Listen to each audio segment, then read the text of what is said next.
আসসালামু আলাইকুম ওয়া রাহমাতুল্লাহি ওয়া বারাকাতুহু।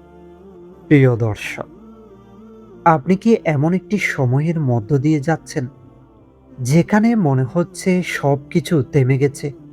দোয়া করছেন, কিন্তু উত্তর পাচ্ছেন না। চেষ্টা করছেন, কিন্তু ফল আসছে না। রাতে একা বসে ভাবছেন, কেন আমার সাথে এমন হচ্ছে? যদি এমন হয়, তাহলে আজকের এই কথাগুলো আপনারই জন্য। কারণ হয়তো আপনার জীবনে একটি বড় পরিবর্তন খুবই কাছে। কষ্টের একটা সময় আছে, যেটি মানুষকে ভেতর থেকে ভেঙে দেয়।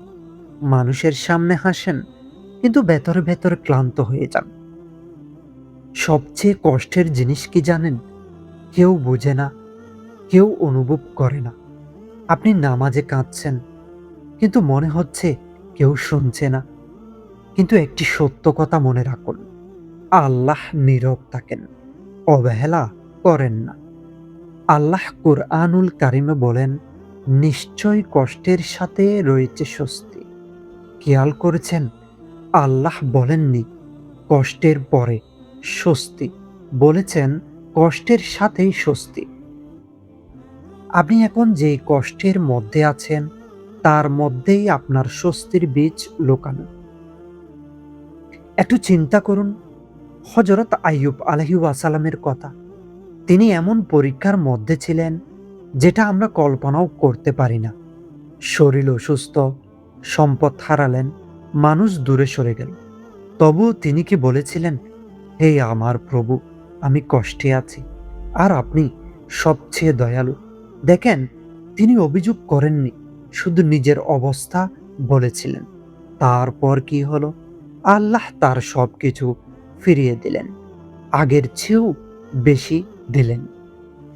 এখানে একটি বড় শিক্ষা আছে, কষ্ট যত গভীর হয়, পুরস্কার তত বড় হয়। হযরত ইউসুফ আলাইহিস সালামের কথা একবার ভাবুন। তার ভাইয়েরা কুয়ায় ফেলে দিল, দাস হিসেবে বিক্রি হলেন, মিথ্যা অভিযোগে জেলে গেলেন। একটার পর একটা অন্ধকার। কিন্তু শেষটা কী ছিল? তিনি মিশরের শাসক হলেন। ভাবুন তো, যদি তাকে কুয়ায় ফেলা না হতো, তাহলে তিনি কি সেই জায়গায় পৌঁছাতেন? না, মানে আপনার জীবনের কিছু কষ্ট আপনাকে এমন জায়গায় নিয়ে যাচ্ছে, যেটি আপনি এখন বুঝতে পারছেন না। তো প্রিয় দর্শক, এখন প্রশ্ন হলো, কিভাবে বুঝবেন আপনার দুঃখের সময় শেষের দিকে?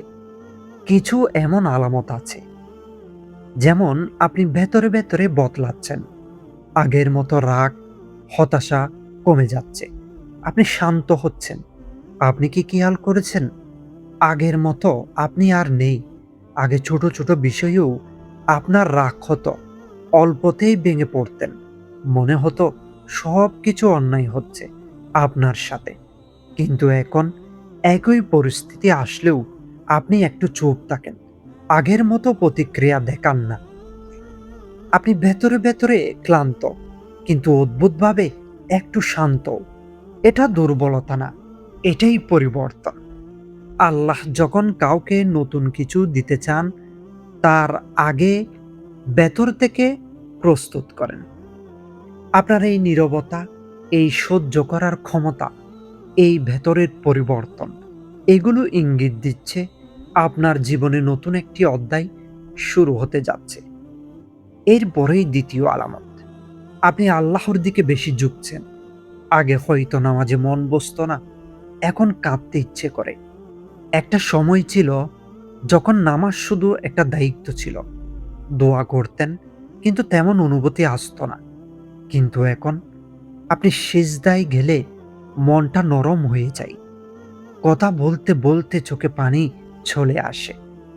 কেউ না বুঝলেও আপনি জানেন আপনি ভেঙে পড়েছেন। আর ঠিক তখনই আপনি আল্লাহর কাছে ফিরে যাচ্ছেন। এটি কাকতালীয় না, এটিই ডাক। আল্লাহ নিজেই আপনাকে নিজের দিকে টানছেন। কারণ যখন তিনি দিতে চান, তখন তিনি আগে বান্দাকে নিজের কাছে নিয়ে আসেন। আপনার এই কান্না, এই দোয়া, এগুলোই আপনার সুখের দরজা খোলার চাবি। এরপরেই তৃতীয় আলামতটি অনুভব হয়। দুনিয়ার কিছু জিনিস থেকে মন উঠে যাচ্ছে। যেগুলো আগে খুব গুরুত্বপূর্ণ ছিল, এখন আর সেগুলো তেমন লাগে না। আপনি কি অনুভব করেছেন যে এই জিনিসগুলো একসময় খুবই গুরুত্বপূর্ণ ছিল, এখন সেগুলো আর তেমন লাগে না? আগে হয়তো মানুষের অ্যাটেনশন দরকার ছিল, দুনিয়ার ছোট ছোট জিনিসে খুশি হতেন, কিন্তু এখন সব কিছু একটু ফাঁকা লাগে, মনে হয় কিছু একটা মিসিং। অনেকেই এটা দেখে ভয় পায়, কিন্তু সত্যটা হলো এটা হারিয়ে যাওয়া না, এটা পরিশুদ্ধ হওয়া।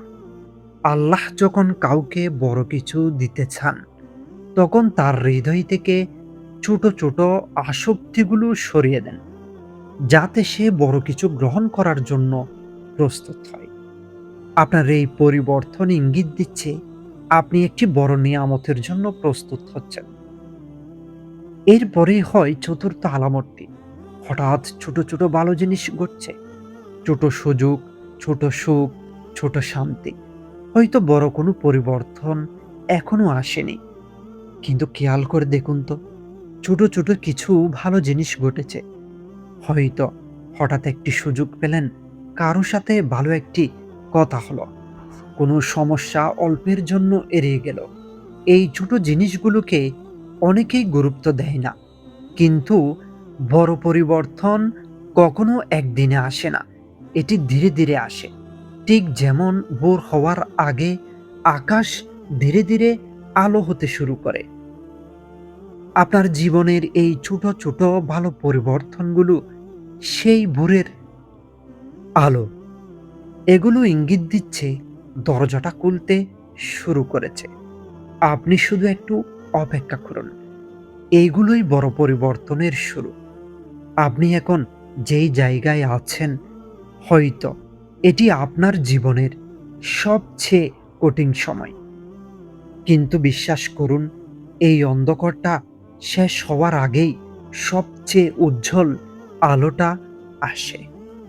আপনি হাল ছেড়ে দেবেন না, কারণ আপনার দোয়া হারায়নি, আপনার চোখের পানি বৃথা যায়নি। হয়তো সুখের দরজাটা ইতিমধ্যেই খুলতে শুরু করেছে। আপনি শুধু আর একটু ধৈর্য ধরুন। তো প্রিয় দর্শক, আজকের ভিডিওটি যদি আপনার হৃদয়ে একটুও নাড়া দিয়ে থাকে, অবশ্যই অবশ্যই আপনার প্রিয়জনের কাছে ভিডিওটি শেয়ার করুন। সেই পর্যন্ত ভালো থাকবেন, সুস্থ থাকবেন। আল্লাহ হাফেজ।